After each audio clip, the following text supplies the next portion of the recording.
Welcome back to the Mixology Talk podcast. This is episode number 165, and today we will be talking with punch expert, business owner, and just generally cool bartender, Rachel Hopkins, about all things punch. So stay tuned.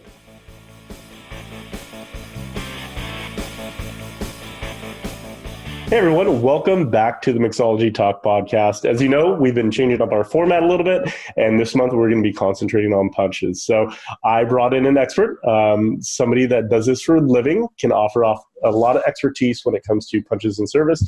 And my understanding is you're a bit of a punch nerd, if I'm not mistaken as well.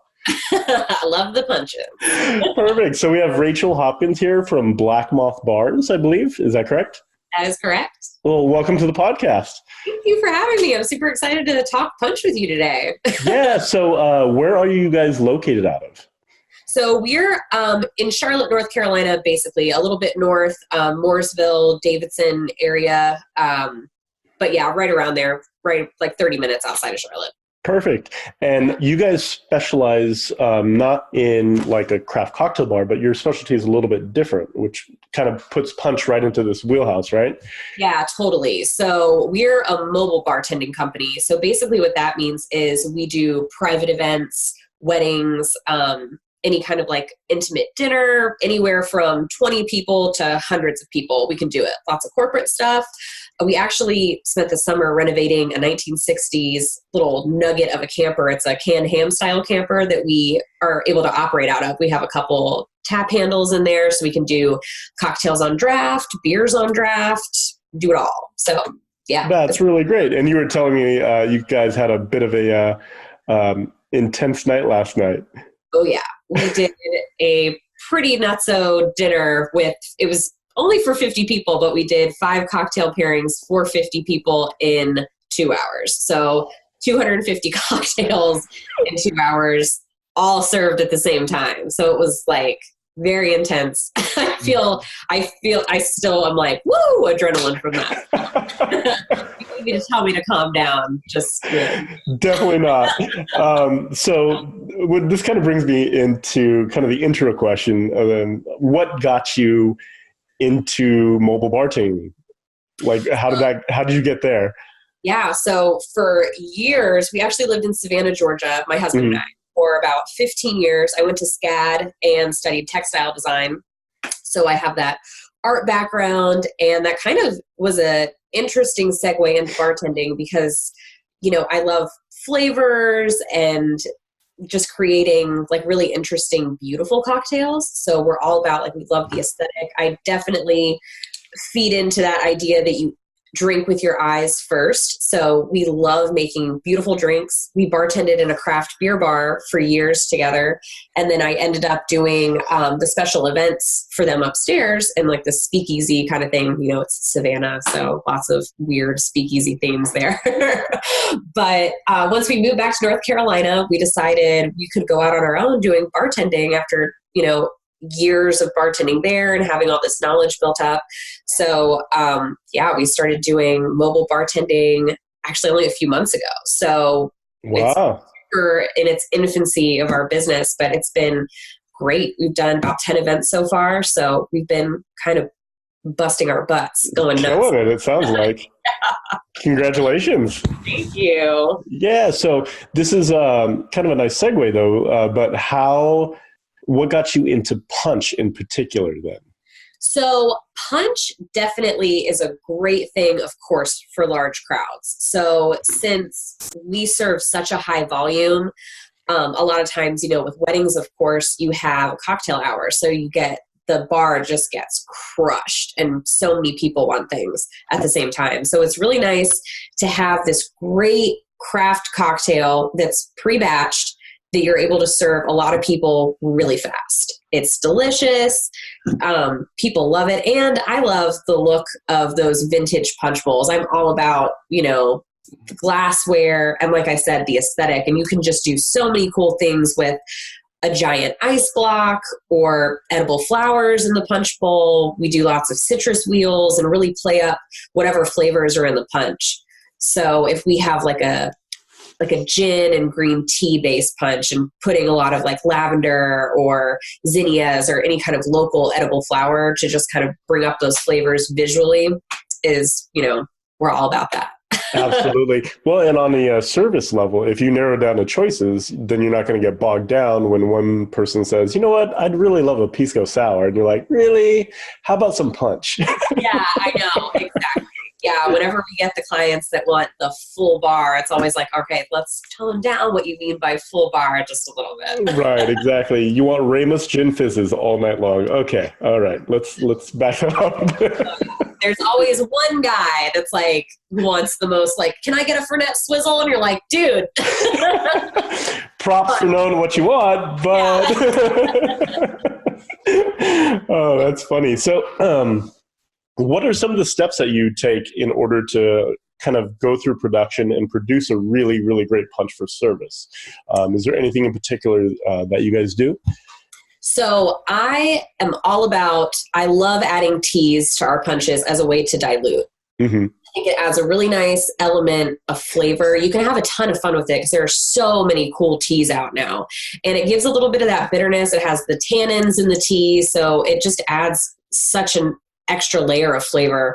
And to me, building cocktails, you really want to have an awesome balance and a really interesting flavor profile. So, I mean, to me, like the Oleo Saccharum and the tea played the two largest roles in punch for me.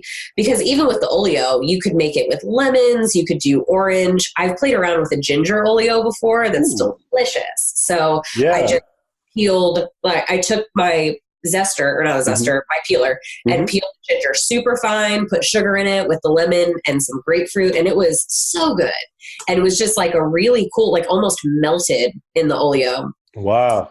That's a cool way to do it. I also mess around with the Oleo, either diluting it with a little bit of water to melt the extra sugar, or sometimes I guess it's technically called like making a sherbet. I don't know if you've heard of that. Right. Yeah, where you do like the lemon in it, or, just using other ways to melt it instead of adding extra water. So you can really intensify the flavor as much as you want with that, which is super cool. But yeah, the Oleo, the tea, we always do a little, or I guess not always, but sometimes I love doing a lot of spice, especially with winter cocktails.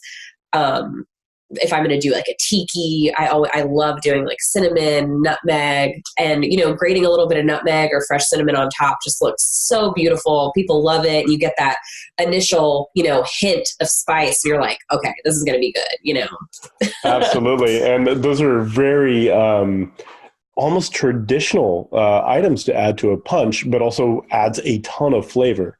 Do you find that if you don't have the Oleo in there, it doesn't have quite the same dimension in the punch? I do. I mean, I really think the zest, just like the oils from the citrus, they just give you a flavor that you can't get otherwise. And honestly, I make Oleo constantly, so anytime I have to juice a lemon, I never juice the lemon without peeling it first, ever, or grapefruit, or anything, really. I am like Oleo crazy person. Do you do that even when you're like cooking at home? You're just like, I can't waste it. I can't. I'm like, I don't know. I'm like, because I feel like anytime you have sweetness and citrus, which is pretty much always in a cocktail, why not replace it with Oleo? Like, you can make a badass Tom Collins with Oleo instead of using simple syrup and lemon. You have both ingredients, add a little more lemon, and it's like mind-blowing how good it is. So I'm all about it. Perfect. Now, definitely. No, go ahead. Punch research. I don't think I would have known about Oleo probably had I not been researching punch and the history of it. And but yeah, I'm Oleo fan. Perfect. Now we're going to get to the history, because this is one of my favorite parts, because the history of punch is so old. That the way it kind of weaves itself through history is really, really interesting. I just started going down the rabbit hole. This last month, we've been doing Punch Month on Facebook, and just been like digging through, the book Punch by David Wondrich, and just going down the rabbit hole through that. And I'm like, holy cow, this stuff is so cool. But we'll get there in a second. One of the things I wanted to ask you, though, is you mentioned tea. What's one of your favorite teas to add to a punch?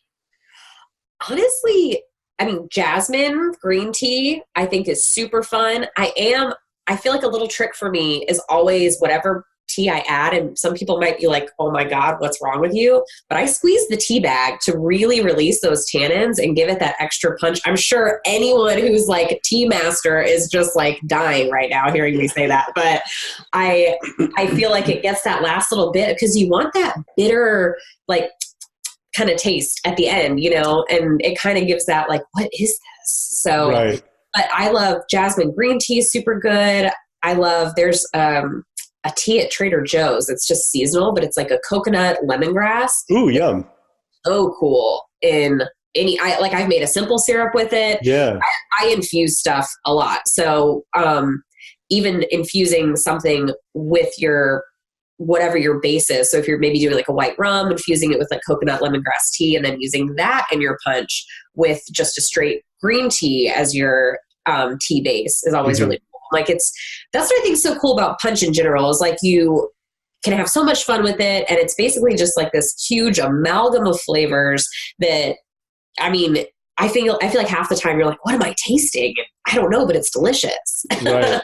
Which is one of the best parts, right? Is like, oh, what is that flavor? And if it's like super identifiable, but it's just out of like your mental reach, and then you say it and all the pieces start to fall together, you're like, oh, that's so good. Yeah. Kind of like cooking, like some of my favorite dishes, it's like, what is in this? And you just like every bite, you're trying to figure it out. And I feel like that's kind of the cool thing about cocktails and especially punches, because it's just so many flavors going on and super fun.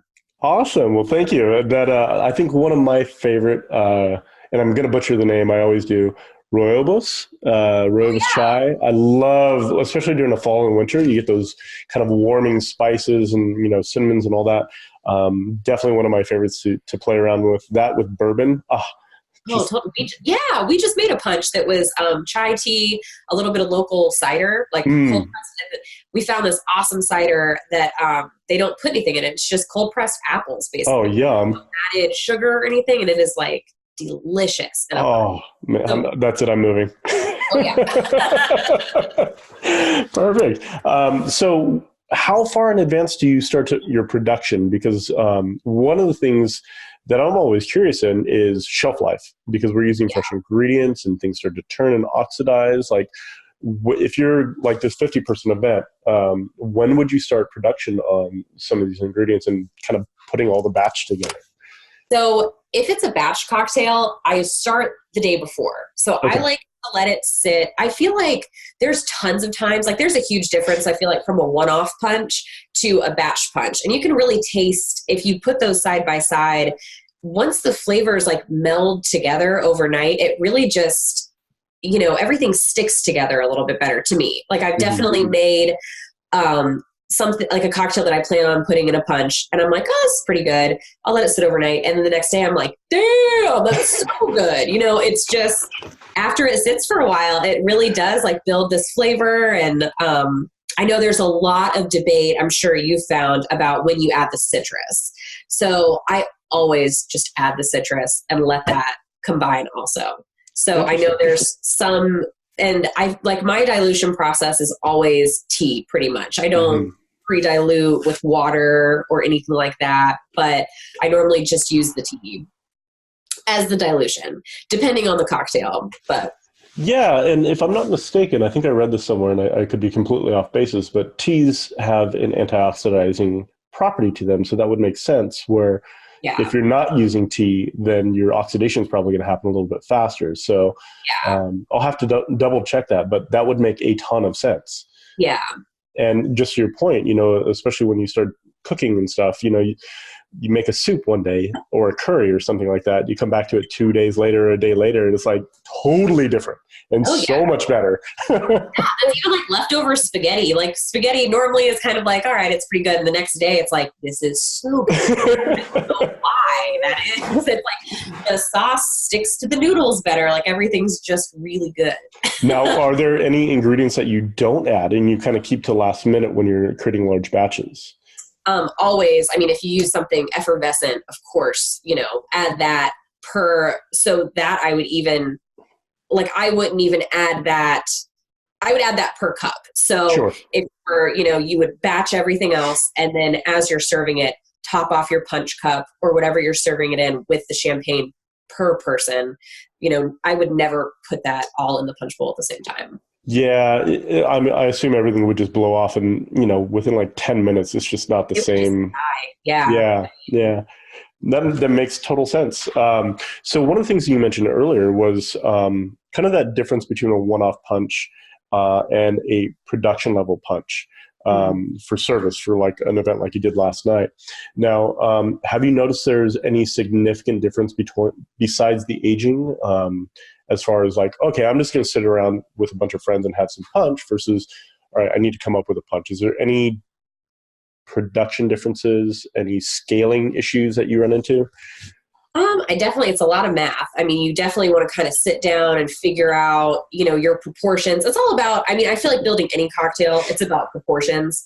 Of course, if you scale, I've totally been like, I'm sure last night there were a few drinks where I was like busy and maybe miscalculated in my head, when you're trying to build 3 cocktails at the same time instead of just one, and there's halves and quarters involved, it gets messy. But I feel like always tasting it as you go, like any cocktail. And then later on, if you taste it the next day or something and you need to adjust your measurements, definitely do that. Or even like with the one-off cocktail, I feel like just kind of tasting as you go for sure, always. Yeah. When I did large events, that was always one of my things, is to have it pre-batched, but also have all this independent ingredients ready. So that way, if I notice it's not quite on the balance, then I can add some more simple or some more lime juice or whatever the cocktail has, just so I can push it in the right direction for service.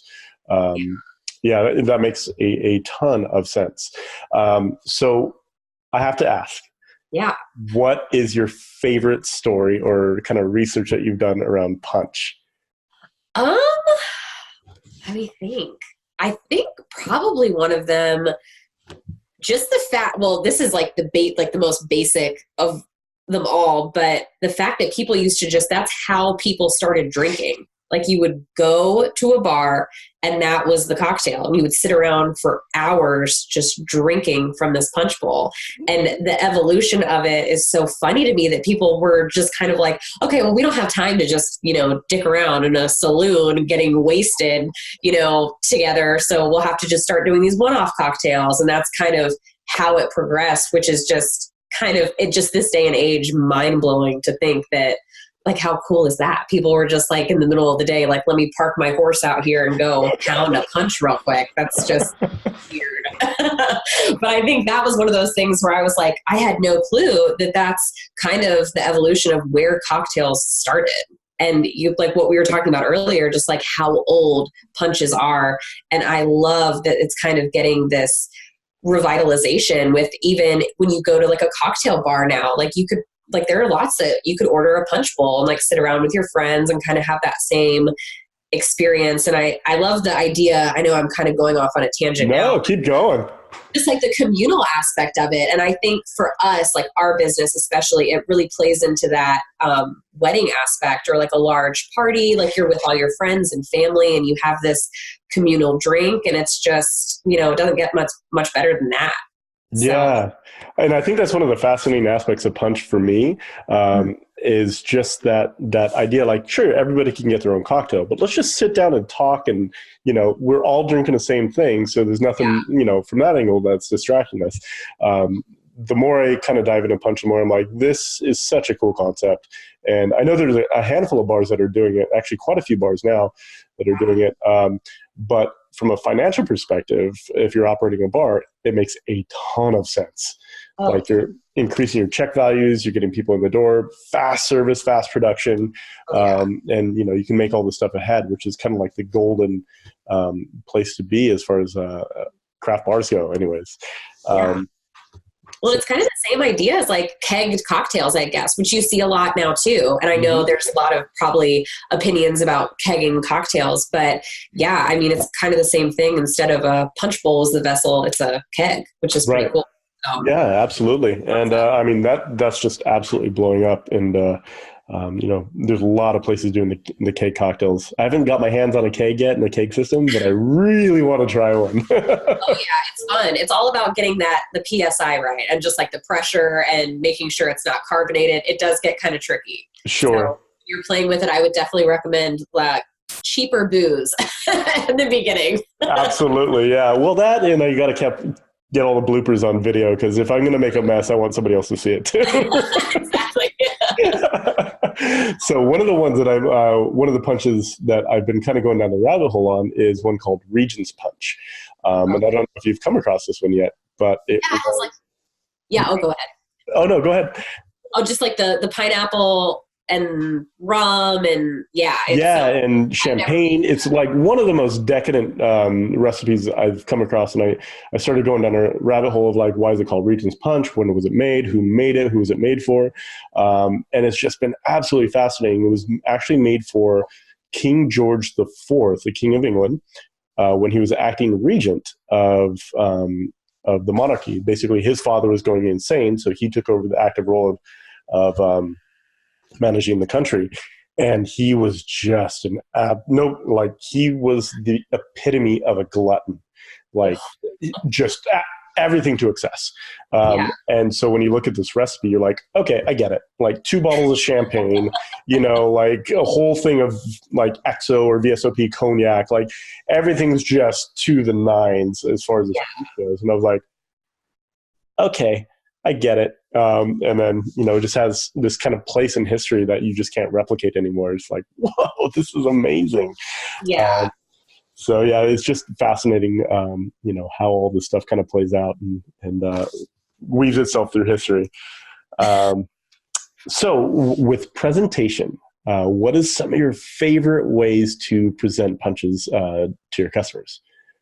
I love, like I mentioned earlier, the big ice wheels. Of course, functionality of those, it makes a lot of sense because you want it to dilute your punch slowly. You don't want to go putting like 1,000, you don't want to put 1,000 ice cubes in your punch ever, but you want it to just kind of sit. And a good trick for if you're having a party at home, what we do at events, I bring a pair of rubber gloves and I switch out the ice cube constantly. So I don't let it sit in there for probably more than an hour, especially if it's hot outside. Like if we're doing an event, or if you're having, a party at home, 4 hours, I would definitely make 4 or 5 huge ice blocks and constantly switch them out. Because the last thing you want to do is look over and you have this gigantic bunt pan ice cube that's completely melted and just your drink is nuts at that point and just dead. But I love infusing ice cubes. We play around with that all the time.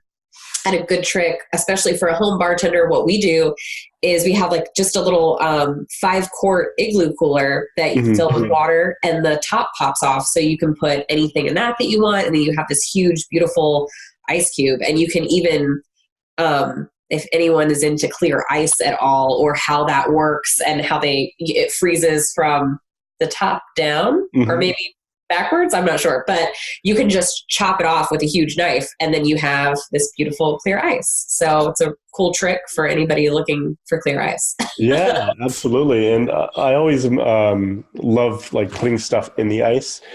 Just as kind of like this really cool presentation piece. But the 1 hour or the cube every hour, that's a big tip, because I know after a while that thing gets so small, in the surface area, just all the water's gone from it basically at that point. So that's a really cool tip for sure. So what is one of your favorite punches to start with? Do you have 1 or 2 punch recipes that you constantly riff off of, or do you just kind of have made punch so many times now you're just okay, I'm going to go this direction with it?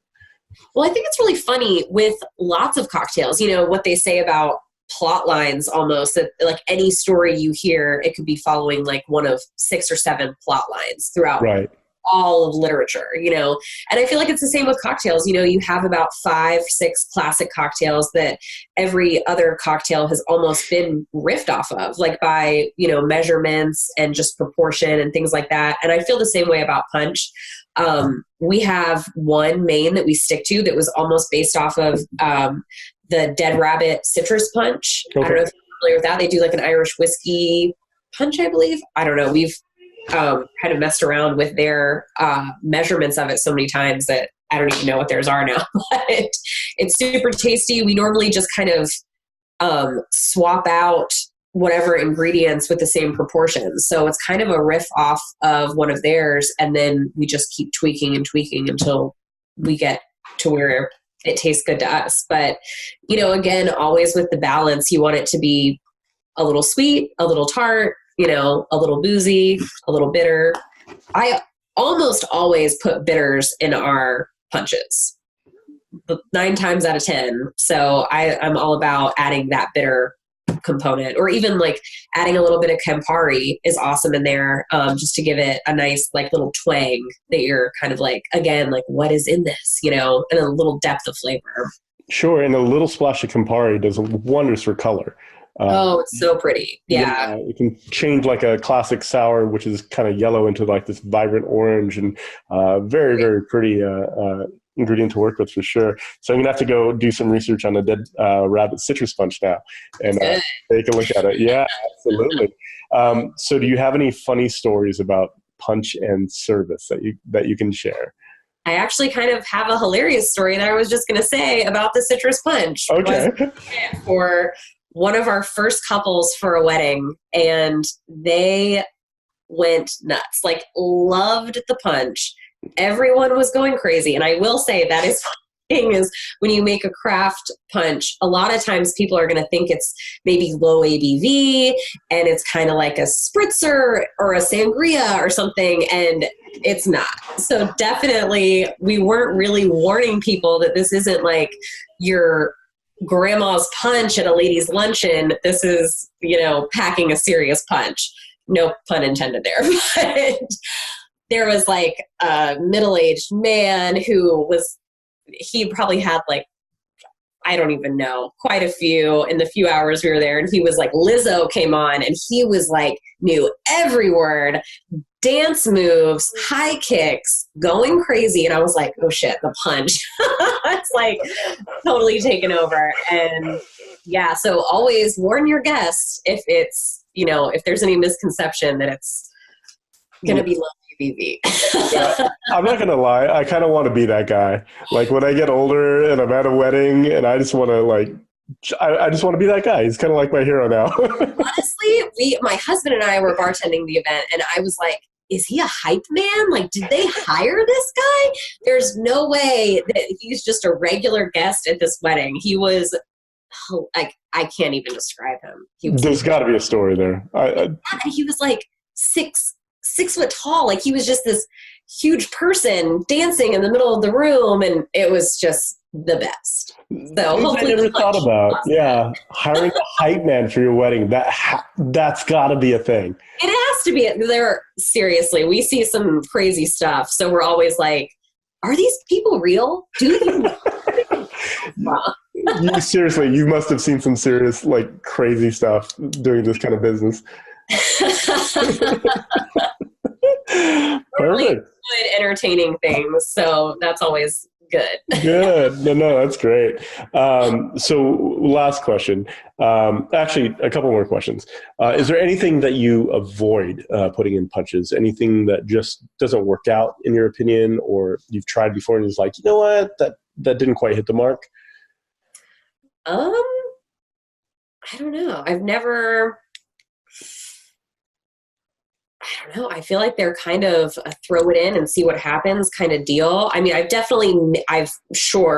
made some that I've not been the most crazy about, but I feel like other than, anything bubbly, putting that in, I feel like, no, not really. I mean, I've always had like a pretty good experience with flavor combos. I don't know. What about you? Have you ever had something that you're just like, ugh, that sucked? No, I've been, in cocktail development, absolutely.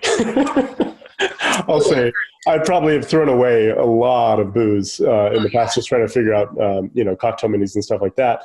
But I think my first thought, if I was going to avoid ingredients for punches, and I don't know, I'm just kind of thinking off the top of my head, would be any kind of fat washing. I'm just not sure how that would hold up. And then you have to worry about communicating to guests, which is going to slow down service and, all that stuff. That would be the only thing I can think of. Yeah. Or just bad technique before it ever hits a guest, like bad infusions or something like that, which is, basically just on us to figure out, our skills and all that stuff. But that's the only thing that I can come up with. That, and of course the carbonation. And yeah, I think that's probably the only thing that I can think of too. Cool. Well, do you have, what's your favorite go-to drink after work? Fernet. Nice. I know that's like the typical, for us Southerners, I don't know if that's pretty much everywhere at this point, but that's like the bartender drink. Fernet. It's great. It's so funny how that thing just became the industry like drink. It's definitely an experience for sure. I've had it, made drinks with it that people are like, it's not for the faint of heart. Definitely, I would never recommend that to a wedding party ever again. Unless you're all bartenders. Yeah, bartenders. Right. So it's that and champagne and maybe some PBR, and you're just going to have the best time of your life. Right? Yeah, I saw this thing that was like the epitome of bartender life, where it was someone eating after work. It was like a PBR and a Lunchables, and it was like charcuterie and beer after work. And I was like, if that's not the epitome of bar life, I don't know what is. That's pretty accurate, actually. Yeah. Absolutely. Yeah. You go a little Miller High Life, you'd say, champagne and charcuterie. Oh, there you go. Perfect. Cool. Well, thank you so much for joining us. And before we go, if people wanted to know more about your services or follow you on social media, what's your favorite way of getting contacted, or your favorite social media platform that you guys have? Definitely Instagram, I think, is what we use the most. We're at Black Moth Bars. I think we should probably be the only thing that pops up with that, hopefully. Perfect. And then they can probably communicate through Instagram to you if they want to get a hold of you and all that. Yeah, for sure. And we have our website linked on there, and I answer DMs all the time. So feel free to slide in if you have any questions, or you want some recipes or punch advice. Perfect. And then what's the story with the name Black Moth Bars? Yeah, we get asked that a lot. And I think it's, of course, I feel like that's kind of related to bartending for so many years, but, we wear black all the time, and that's kind of just transitioned into our everyday, like everything we own is just a pile of black clothes when we do laundry. Like, we don't have whites, we just have darks. So I think when we were doing that, it was kind of like Black Moth. And I think from just a graphic design standpoint, I was like, that should be a pretty easy thing for me to come up with as far as a logo, because it's, a color and an animal. So I've done all the branding. So it's been just having like that art background. It's been pretty, I don't know. Now I feel like I'm sounding like a total idiot. No, it's awesome. Are you kidding me? No. And I like the moth concept, because moths only come out at night. Just saying. Yeah, that's true. Yeah. I think it's very well done. Excellent. Well, Rachel, thank you so much for your time. This has been a lot of fun, and I definitely appreciate all your insights and expertise on punches. Yeah, thank you. Thank you for having me. This has been super fun. Great. And hopefully we'll get a chance to talk to you a little about keg cocktails maybe in the future. Oh, yeah. All right. We'll talk to you later. Thanks again. All right. Bye.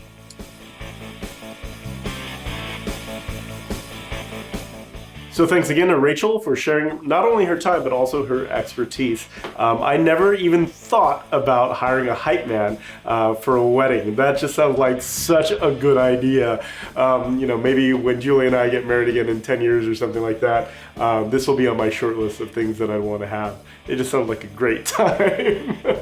Anyways, we'll have some more podcasts for everyone in the future, but I also wanted to kind of remind everyone that we got two really, really great groups. You can find the groups over at abarabove.com/groups.